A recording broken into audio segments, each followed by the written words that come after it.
Hello everyone, welcome to my channel Abha English classes. इस video में हम इंडियन सिविलाइजेशन एंड कल्चर का part 2 पढ़ने वाले हैं।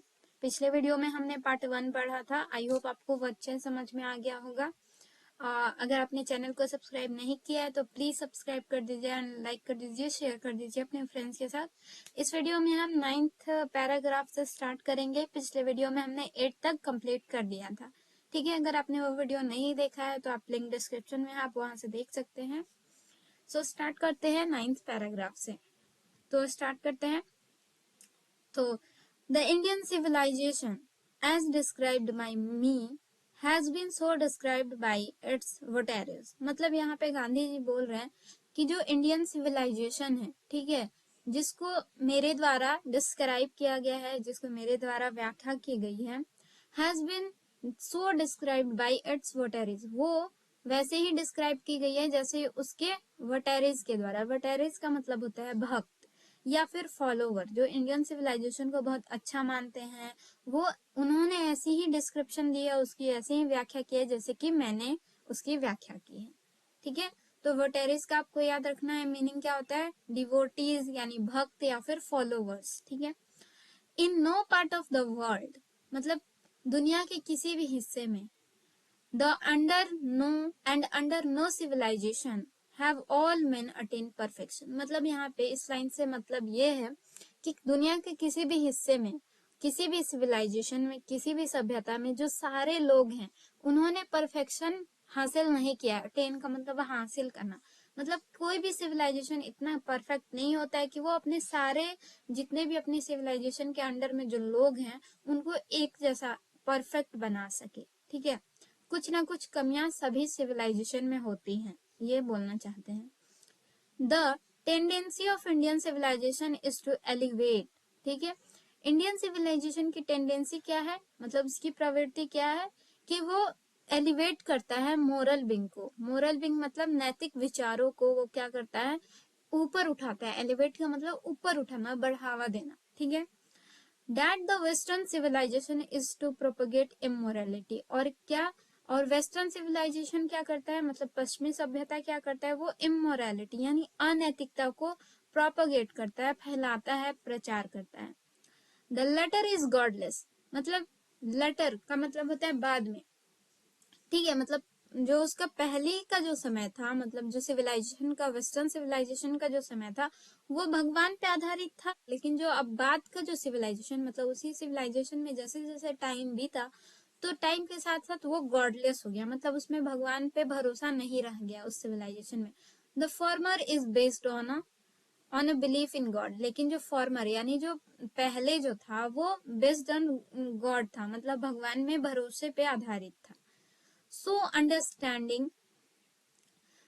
understanding and so believing, मतलब ये समझते हुए और इस पे विश्वास करते हुए, it behoves का मतलब क्या होता है कि इसके जो मतलब मतलब मानने वाले हैं, जो इसको चाहने वाले हैं, every lover of India to cling to the Indian civilization even as a child cling to mother's breast। ठीक है, तो इसके जो बिहोव्स हैं, जिसको इसको जो मानने वाले हैं, जो प्यार करने वाले हैं, वो इंडियन सिविलाइजेशन से, पुराने इंडियन सिविलाइजेशन यानी जो पुरानी प्राचीन जो भारतीय सभ्यता है उससे इस प्रकार चिपके हुए हैं। क्लिंग का मतलब होता है मतलब चिपकना या फिर मतलब अपना एक तरह से उस पर भरोसा बनाए रखना, कि वो इस तरह से उस पर टिके हुए हैं जैसे कि एक छोटा बच्चा अपनी मदर के ब्रेस्ट से चिपका हुआ होता है। ठीक है, ये बोलना चाहते हैं, मतलब उनको अपने सिविलाइजेशन इतनी अच्छी लगती है। I am no hater of the west, यहाँ पे बोल रहे हैं कि मैं पश्चिमी सभ्यता का हेटर नहीं हूँ, मतलब उससे नफरत नहीं करता हूँ। I am thankful to the west for many a thing I have learn. मैं वेस्ट का यानी पश्चिम सभ्यता का मैं बहुत ज्यादा आभारी हूँ, बहुत सारी चीजों को जो मैंने वहां सीखी है। फ्रॉम वेस्टर्न लिटरेचर, वहाँ की जो लिटरेचर है, वहाँ का जो साहित्य है, उससे जो मैंने सीखा है उसका मैं बहुत ज्यादा आभारी हूँ।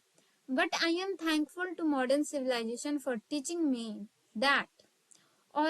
लेकिन मैं ये मॉडर्न सिविलाइजेशन का बहुत आभारी हूँ ये सिखाने के लिए कि I want India to rise its fullest height, अगर मैं ये चाहता हूँ कि इंडिया जो भारत है वो अपनी फुलेस्ट हाइट पे उठे, मतलब वो मतलब एकदम अपनी जो मैक्सिमम हाइट है विकास डेवलपमेंट पे उस पे उठे, I must tell my country man frankly that, मुझे अपनी कंट्री मैन यानी अपने देशवासियों से ये जरूर कहना चाहिए खुल के कि after years of experience of modern civilization, कि सालों दर सालों के एक्सपीरियंस अनुभव के बाद, मॉडर्न सिविलाइजेशन के अनुभव के बाद, ठीक है, आई have learn one lesson from it, मैंने एक पाठ सीखा है इससे, ठीक है, यानी मॉडर्न सिविलाइजेशन से मैंने ये सीखा एक पाठ कि and that is what we must shun it at all cost, मतलब हमें इससे भी बनाए रखना चाहिए, मतलब मॉडर्न सिविलाइजेशन से हमें हर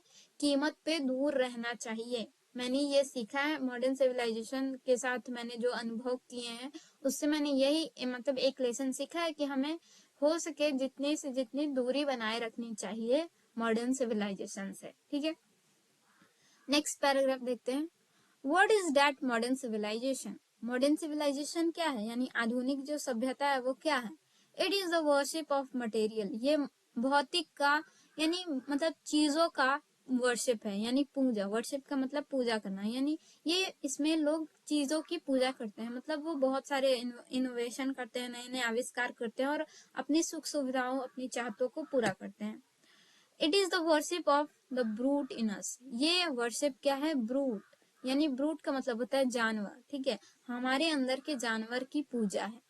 इट इज अनअडल्टरेट मटेरियलिज्म, ये एक अनअडल्टरेट का मतलब होता है जो बड़ा नहीं है, ठीक है, मतलब अब मतलब उसको अडल्ट नहीं, अडल्ट का मतलब समझते हैं जो व्यस्क हो जाता है, अनअडल्टरेट का मतलब जो अपनी इच्छाओं के अनुसार और मतलब जो बहुत ज्यादा चाहत करता है उसको बोलेंगे। And the modern civilization is nothing if it does not think at every step of the triumph of material civilization. बोल रहे civilization is nothing, और मॉडर्न सिविलाइजेशन कुछ भी नहीं रहेगा, मतलब कुछ भी नहीं है अगर ये अपने हर कदम पे मटेरियल सिविलाइजेशन का जो खतरा है वो उसको ना देखे, तो ये कुछ भी नहीं रहेगा, मतलब वो मॉडर्न सिविलाइजेशन होगा ही नहीं जब वो अपने हर स्टेप पे नए नए इनोवेशन नए नए डिस्कवरीज नहीं करेगा। मॉडर्न सिविलाइजेशन का मतलब ही है कि वो और कुछ नया करे और कुछ नया करे, ठीक है, और एक तरह से वो अपने आप को खत्म करने की ओर ही बढ़ रहा है, ठीक है। नेक्स्ट है इट इज परहैप्स अननेसेसरी, ये शायद अननेसेसरी यानी बिना मतलब की चीज है। इफ नॉट यूजलेस, अगर बेकार नहीं है तो ये बिना मतलब की चीज है, ठीक है, मतलब इतना जरूरत नहीं है इसकी शायद। To weigh the merit of two civilization, कि हम दो सिविलाइजेशन के मेरिट यानी उनके गुणों अवगुणों को वे करें, वे का मतलब होता है नापे तोले, ठीक है। It is likely that the West has evolved a civilization suited to its climate and surroundings. ये ऐसा है जैसे कि वेस्ट मतलब वेस्टर्न सिविलाइजेशन जो है वो अपनी सिविलाइजेशन के हिसाब से सूट करता है, अपने क्लाइमेट अपने सराउंडिंग्स यानी उसका जो वातावरण है उसकी जो मतलब आसपास की जो चीजें हैं उसके हिसाब से वो सूट करता है वेस्ट पे, ठीक है। वेस्टर्न सिविलाइजेशन वेस्ट कंट्रीज जो है उसको सूट करता है। And similarly we have a civilization suited to our condition, और उसी प्रकार ठीक है हमारे पास भी जो हमारा सिविलाइजेशन है वो हमारे कंडीशन हमारे मतलब हमारे चारों ओर हमारे वातावरण हमारे सारी चीजों को सूट करता है। And both are good in their own respective spheres, और दोनों जो सिविलाइजेशन है वो गुड है मतलब अच्छे हैं अपने रिस्पेक्टिव स्पेयर में, मतलब उनका जो वातावरण है एक स्फेयर है एक, उसमें वो दोनों बहुत अच्छे हैं, ठीक है, लेकिन हम दोनों को कंपेयर करके ये नहीं बता सकते हैं कि कौन सा सिविलाइजेशन अच्छा है कौन सा सिविलाइजेशन खराब है, हमें कंपेयर नहीं कर सकते हैं, दोनों अपने अपने जगह पे बहुत अच्छे हैं। नेक्स्ट देखते हैं 13 paragraph. Characteristic of modern civilization is an indefinite multiplicity of human wants, ठीक है, तो जो एक कैरेक्टरिस्टिक है एक विशेषता है मॉडर्न सिविलाइजेशन की वो ये है कि मॉडर्न सिविलाइजेशन में क्या होता है इनडेफिनिट यानी अनिश्चित, मल्टीसिप्लिटी का मतलब होता है बहुलता ऑफ ह्यूमन वांट, यहाँ पे मनुष्यों की चाहतों यानी मनुष्यों की इच्छाओं का डेफिनेट अनिश्चित मल्टीसिप्लिटी है, मतलब यहाँ पे जो भी आदमी चाहेगा वो कर सकता है, मतलब अपनी इच्छाओं को बढ़ाना, बेसिकली ये होता है मॉडर्न सिविलाइजेशन में, अपनी इच्छाओं को किसी भी हाल में पूरा करना। The characteristic of ancient civilization is an imperative restriction upon and strict regulating of these wants, ठीक है। और जो एंशियंट सिविलाइजेशन यानी जो प्राचीन सभ्यता है उसमें उसकी जो विशेषता है वो क्या है कि वो खुद पे एक रेस्ट्रिक्शन यानी एक प्रतिबंध लगाता है, अपने आप को एक कंट्रोल में रखता है, और एक स्ट्रिक्ट यानी बहुत ही सख्त रेगुलेटिंग यानी बहुत सख्त कानून नियम से अपने इन वांट्स को, अपनी इन चाहतों को, अपनी इच्छाओं को क्या करता है, रेस्ट्रिक्ट करता है, रोकता है, ठीक है। The modern of or Western insatiableness arises really from want of living faith in future state and therefore also in divinity. Modern civilization या फिर Western जो civilization की जो insatiableness है, insatiableness का मतलब होता है असंतुष्टि, ठीक है। असंतुष्टि कब अराइज होती है, कब बढ़ती है, really from want of living faith in future state. ये कहाँ से उत्पन्न होती है, तो ये यानी फ्यूचर स्टेट यानी भविष्य की स्थिति में रहने की जो विश्वास है उसकी वजह से, और जो भगवान में जो विश्वास की कमी है उसकी वजह से जो अनसेटिस्फेक्शन या इनसेटिएबलनेस अराइज होता है, ठीक है, उत्पन्न होता है।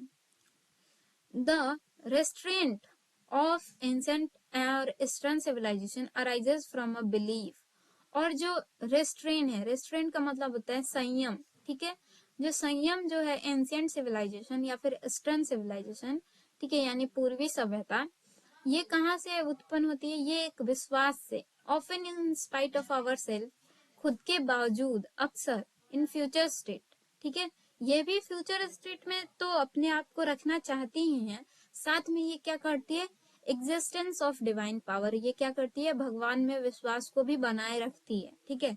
यानी जो हमारी प्राचीन सभ्यता है या फिर ईस्टर्न सिविलाइजेशन, ये क्या करती है, ये अपने आप को भविष्य की स्थिति में तो रखती ही है, मतलब होने के जो विश्वास है उसको तो रखती है, साथ में वो भगवान पे जो विश्वास है उसको भी कम नहीं करती है, ठीक है, साथ में चलती है। लेकिन जो मॉडर्न सिविलाइजेशन या फिर वेस्टर्न सिविलाइजेशन होता है, वहां पे जो असंतुष्टि कहाँ से उत्पन्न होती है, वो तो फ्यूचर स्टेट में रहने के विश्वास को तो मानते ही हैं, साथ में वो भगवान के विश्वास को कम कर देते हैं, ठीक है, इस वजह से। नेक्स्ट है 14, देखते हैं। Some of the immediate and brilliant result of modern inventions are too maddening to resist, ठीक है। कुछ बहुत ही मतलब अद्भुत और बहुत ही शानदार जो रिजल्ट्स हैं यानी जो परिणाम है मॉडर्न इन्वेंशन के, यानी जो मॉडर्न जो आविष्कार हुए हैं उनके, वो इतने मतलब अद्भुत है, इतने ज्यादा मतलब बढ़िया है कि उनको रेजिस्ट करना, उनको नकारना एक तरह से पागलपन है, ठीक है। But I have manner of doubt that the victory of man lies in that resistance, लेकिन मेरे पास यहाँ पे कोई भी शक की मतलब ऐसा नहीं है कि जो मैन के मतलब किसी व्यक्ति का जो जीत है वो इस रेजिस्टेंस से होगी, ठीक है, मतलब इसको हम रेजिस्ट करके कि कोई जीत नहीं सकता है, ठीक है, हमें इसको मानना ही पड़ेगा कि कुछ आविष्कार इतने महान है कि उसको हम लोग नकार नहीं सकते हैं। बट यहाँ पे क्या है, एक खतरा है, मतलब हम इन्वेंशन करके बहुत सारे आविष्कार करके हम जीत नहीं सकते हैं। We are in danger of bartering away the permanent good for a momentary pleasure, ठीक है, हम डेंजर में हैं, ठीक है, हम खतरे में हैं ऑफ बाटरिंग। बाटरिंग का मतलब होता है कि सामान के बदले सामान देना, उसको जैसे आपने हिस्ट्री में पढ़ा होगा बाटर सिस्टम, जहाँ पे जिसके पास जो भी होता था और किसी के पास वो चीज नहीं होती थी, और उसके पास मान लीजिए किसी के पास चावल है, किसी के पास गेहूं है, तो उसको चावल चाहिए, उसको गेहूं चाहिए, तो वो लोग अपने चावल और गेहूं को अदला बदली करके उतना मैनेज कर लेते थे, मतलब सामान के बदले सामान लेके अपनी जरूरतों को पूरा करते थे, तो वही होता है बार्टरिंग सिस्टम। तो यहाँ पे बार्टरिंग यूज हुआ है, अब देखते हैं किस टाइप से यूज हुआ है। तो हम खतरे में हैं परमानेंट गुड, यानी जो हमेशा की जो हमारी खुशी है, ठीक है, मतलब हमारी जो सिविलाइजेशन है, अपनी जो प्राचीन सभ्यता की जो खूबसूरती है, जो ग्लोरी है, उसके बदले हम मोमेंट्री यानी क्षणिक, मतलब कुछ देर के लिए जो हमारी खुशी है, मोमेंट्री प्लेजर का मतलब कुछ टाइम की जो खुशी है, उसके बदले हम अपना परमानेंट जो हमारी परमानेंट जो खुशी है, जो ग्लोरी है, उसको हम क्या कर रहे हैं, बार्टर कर रहे हैं, मतलब उसके बदले हम कुछ पल की खुशी के लिए अपना जो परमानेंट गुड है उसको दे रहे हैं। ठीक है, नेक्स्ट देख लेते हैं। Just as in the west they have made wonderful discoveries in things material. ठीक है, जैसे कि वेस्ट में हमने देखा है कि बहुत वंडरफुल यानी बहुत ही शानदार, बहुत ही आश्चर्यजनक डिस्कवरीज हुई हैं, खोजें हुई हैं मटेरियल के थिंग में, भौतिक के क्षेत्र में। Similarly Hinduism has made still more marvellous discovery in things of religion. और उसी प्रकार हिंदुइज्म यानी जो हिंदुत्व है, उसने भी बहुत सारे मार्वेलस यानी बहुत ही शानदार डिस्कवरीज की हैं रिलीजन के चीजों में। ठीक है, यानी धार्मिक चीजों में हिंदुइज्म ने भी काफी ज्यादा, मतलब बेसिकली इंडियन सिविलाइजेशन ने भी बहुत ज्यादा धर्म के क्षेत्र में बहुत ज्यादा मार्वेलस डिस्कवरी की हैं, बहुत शानदार डिस्कवरीज की हैं। Of the spirit of the soul, और अपनी आत्मा की शक्ति में भी बहुत ज्यादा खोज की है। जैसे कि वेस्ट में उन्होंने बहुत सारी मटेरियल की चीजों में डिस्कवरी की है, मतलब भौतिक की चीजों में डिस्कवरीज की है, उसी तरह इंडिया में धर्म के क्षेत्र में बहुत सारी डिस्कवरीज हुई हैं जो कि बहुत ज्यादा शानदार है। सो नेक्स्ट वीडियो में हम इस वीडियो में यहीं तक रहने देंगे। नेक्स्ट वीडियो में हम 16 पैराग्राफ से स्टार्ट करेंगे। आई होप आपको अच्छे से समझ में आया होगा। अगर कहीं भी आपको थोड़ी भी प्रॉब्लम है तो आप कमेंट करके पूछ सकते हैं।